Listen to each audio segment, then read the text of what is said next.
क्या आप जानते हैं आप अपने घर के अंदर जो रोटी खा रहे हैं जो गेहूं की बनी है, वो गेहूं आखिर में उगा कैसे है?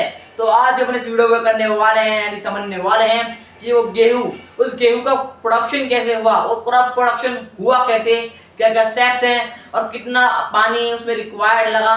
तो चलिए शुरू करते हैं। तो दोस्तों सबसे पहले जो स्टेप्स होता है वो होता है मिट्टी को तैयार करना, क्योंकि जब तक वो मिट्टी तैयार नहीं होगी तब तक वो है सॉइल जो है क्रॉप को उगाने के लिए बेस्ट नहीं होगी। तो अगर दूसरा स्टेप पे मैं जाऊं तो दूसरा स्टेप हो सकता है मेरे साथ। दूसरे स्टेप को जानने से पहले मैं आपको एक बात बताता हूँ। मैंने अभी आपको कहा कि पहले मिट्टी को तैयार करा जाता है। तो उस मिट्टी को तैयार किया कैसे जाता है? उस मिट्टी को आप प्लग देखते हो, हल, जिसे आप जानते हो, जब भी आप गांव में जाओगे तो हल आपको चलाते दिखेगा।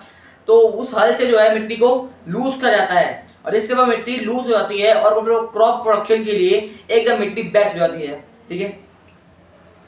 तो दोस्तों सेकेंड स्टेप जो होता है वो होता है आप जो क्रॉप उगा रहे हो उसका बीज जो है आपको जमीन में डालना होता है, क्योंकि यदि आप बीज ही नहीं डालोगे तो भाई क्रॉप किसका होगा।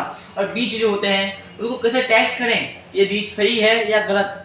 तो उसका एक मेथड होता है, बीज को जो है पानी के अंदर डाला जाता है और जो बीज ऊपर तैरता है वो जो बीज है वो खराब होता है, और जो बीज सिंक कर गया मीन्स डूब गया वो जो बीज होता है वो अच्छा होता है क्रॉप उगने के लिए, मीन्स वो उसका जो क्रॉप है वो अच्छा उगेगा।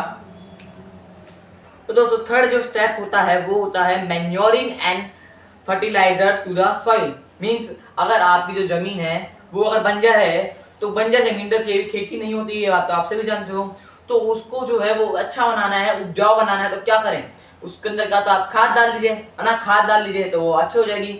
अब मैन्योर और फर्टिलाइजर्स के बीच डिफरेंस क्या होता है? मैन्योर जो होता है वो मैनमेड होता है, मैन्योर जो होता है वो मैनमेड होता है जो इंडस्ट्री में बनता है, और जो होता है फर्टिलाइजर जो होता है वो इंडस्ट्री में बनता है और वो ह्यूमन मेड होता है। Means human made inorganic matter होता है। इनऑर्गेनिक बोला है मैंने दोस्तों, मीन्स वो ऑर्गेनिक चीजों से नहीं बना है, वो यानी केमिकलों से बना है। इनऑर्गेनिक का मतलब क्या होता है कि वो ऑर्गेनिक सब्सटेंस से नहीं बना है, वो केमिकल सब्सटेंसेस से बना है और वो जो है इंडस्ट्री में बना है। पर दूसरी तरफ यदि अपन देखें तो मैन्योर जो है अपने पास वो ह्यूमन मेड तो है, वो ह्यूमन मेड ऑर्गेनिक मैटर से बना हुआ है। Organic matter means natural substances, simple substances जो हैं अपने ऑर्गेनिक सब्सटेंसेस में आते हैं। 3, 2, 1 अरे ओके दोस्तों, तो देखो अब सिंपल सब्सटेंसेस में कौन कौन सब्सटेंसेस आते हैं। अपने सिंपल सब्सटेंसेस में एक तो अपना काउ डंग आ गया, और अपना दूसरा जो है वो डेड प्लांट्स का जो वेस्ट होता है, डेड प्लांट्स जो है वो भी अपने सिंपल सब्सटेंसेस के अंदर आते हैं। तो ये जो सारी चीज़ें हैं जिनसे एक मैन्योर बनता है। तो ठीक है, सिंपल सब्सटेंसेस आपने समझ लिया। अब देखो मैन्योरिंग और जो फर्टिलाइजर जो है जब अपन प्रोवाइड करते हैं सॉइल को तो कब करते हैं? क्या होता है अपन जब सीड डाल लें, जब अपन बीज डाल लें जमीन के अंदर, क्या होता है? तब फर्टिलाइजर डाल लो या मैन्योर डाल लो, या जब अपन ने उस सॉइल को तैयार करा था फार्मिंग के लिए या तब आप डाल लो मैन्योर या फर्टिलाइजर। ये दोनों ही टाइम पे आपको डालना पड़ता है मैन्योर फर्टिलाइजर। ठीक है, आप क्या तो बीज बोने के बाद डाल लो, या जब आप मिट्टी को तैयार करते हो ना हल से तब डाल लो। ठीक है। तो अपने पास जो फोर्थ स्टेप जो है वो होता है अपने पास इरिगेशन। इरिगेशन सिंपली जो है ये तो बहुत ज्यादा मेन स्टेप हो चुका है। इरिगेशन जो है supplying water to the plant. Irrigation आप सुना भी होगा, मतलब पौधों को पानी देना उस वक्त क्रॉप मतलब, तो क्रॉप को यदि अपन पानी ही नहीं देंगे तो वो क्या होगा? वो उगेगा ही नहीं। तो पानी देखो, क्रॉप इरिगेशन जो होता है क्रॉप का वो करने के कुछ दो मेथड होते हैं। एक ट्रेडिशनल मेथड होता है और एक मॉडर्न मेथड होता है। और ट्रेडिशनल मेथड का अगर मैं आपको नाम बताऊं तो वो है मेरे पास देखली, चेन पंप, रात, मोट, ठीक है, मॉट बोलते हैं। और अगर उस दूसरी तरफ अगर मैं मॉडर्न मेथड की तरफ देखूं, ध्यान दूं, तो मुझे मॉडर्न मेथड की तरफ दिखाई देता है एक ड्रिप सिस्टम हो गया अपना और एक स्प्रिंकलर सिस्टम हो गया। स्प्रिंकलर सिस्टम के अंदर क्या होता है, आपने खेतों का जब भी जाते हो यूजुअली तो आपने क्या देखा होगा, एक डंडा सा रहता है और वो चारों ओर पानी फेंकता रहता है, तो उसे अपन स्प्रिंकलर सिस्टम कहते हैं। और दूसरी तरफ ड्रिप सिस्टम होता है। आप भी कई बार खेतों में जब जाते हो, अंदर खेतों के अंदर जाते हो तो आपने देखा होगा पाइप से होते हैं वो बिछ रहते हैं हर क्रॉप के पास में।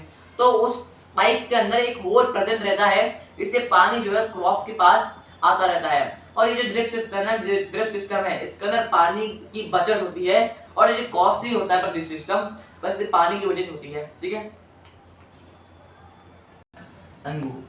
तो दोस्तों अब जो मेरे पास नेक्स्ट स्टेप जो है, अब मेरे पास फिफ्थ स्टेप है अपने पास प्रोटेक्शन ऑफ क्रॉप्स, यानी क्रॉप्स को बचाना। अब भाई बचाए किससे? आपको पता होगा कि जो क्रॉप्स होते हैं उनके साथ कुछ और प्लांट उग जाते हैं, है ना, और प्लांट उग जाते हैं। पर आप बोलोगे कि इन प्लांट से ये दूसरे प्लांट उग गए ना, इनसे इन क्रॉप को क्या खतरा है? तो आपको यहाँ पर पता रहना चाहिए, क्योंकि ये जो प्लांट है, एक तो ये जमीन से उसकी उपजाऊता ले रहे हैं, है ना, दूसरा उसके मिनरल्स ले रहे हैं, दूसरी बात उसका पानी ले रहे हैं। तो ये भाई जो चीज अपन ने क्रॉप्स ले डाली थी सारा, तो वो तो ये ऑर्डर प्लांट्स ले रहे हैं, मतलब दूसरे बहुत पेड़ पौधे ले रहे हैं। तो अब ये फिर खतरनाक हुए कि नहीं हुए? देख भाई क्रॉप को ना तो जगह मिल पाएगी, क्योंकि अगर ये ज्यादा उग जाएंगे तो क्रॉप्स उग ही नहीं पाएंगे जमीन पे, समझ रहे हो आप बात? तो इनको जो है इनको हटा जाता है, हटा जा दिया। ओके अब देखो ये जो अनवांटेड प्लांट उग गए हैं इनको अपन कहते हैं वीड्स, ठीक है।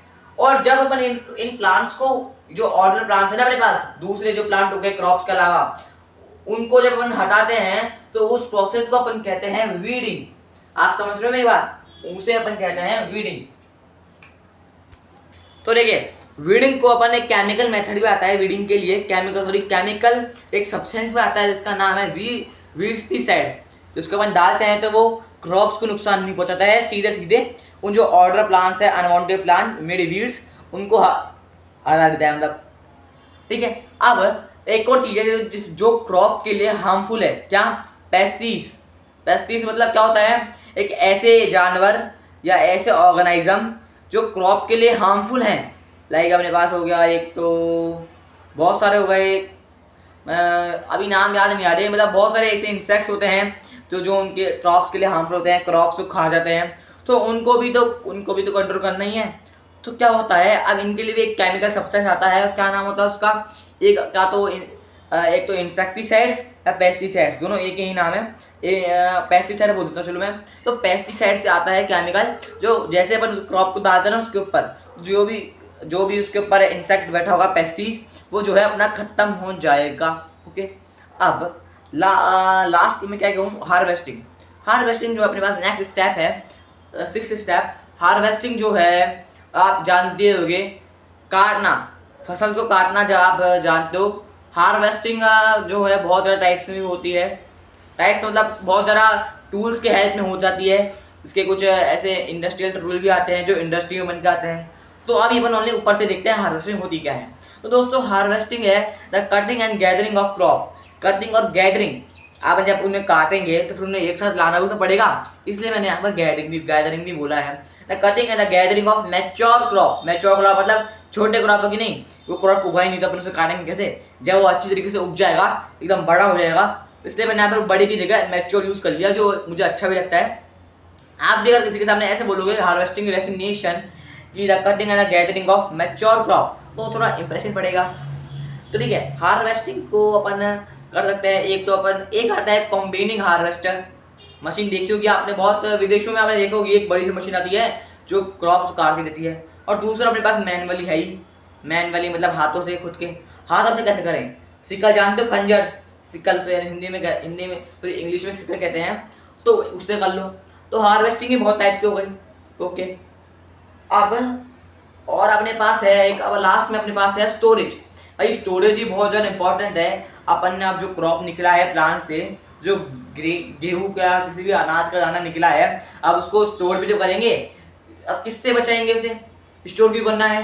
क्योंकि अगर आप उसे स्टोर नहीं करेंगे, अगर खुले में छोड़ देंगे तो उस पर बहुत सारे जानवर, कीड़े वीड़े आ जाएंगे और जिससे वो जो है उस अनाज के दाने को ख़राब कर सकते हैं। तो इसलिए अपन को उसको स्टोर करना पड़ता है। अब स्टोरिंग जो है, क्या तो अपने को बोरी जानते हो? बोरी, हाँ, क्या तो वो बोरी के अंदर हो जाती है। गनी बैग्स, बोरी को अपन इंग्लिश में गनी बैग कहते हैं। एक लार्ज सिलेंड्रिकल टाइप का स्ट्रक्चर होता है, बहुत बड़ा, उसे अपन कहते हैं सिलॉज। तो उसके अंदर भी जो है स्टोर होते हैं ग्रेन्स।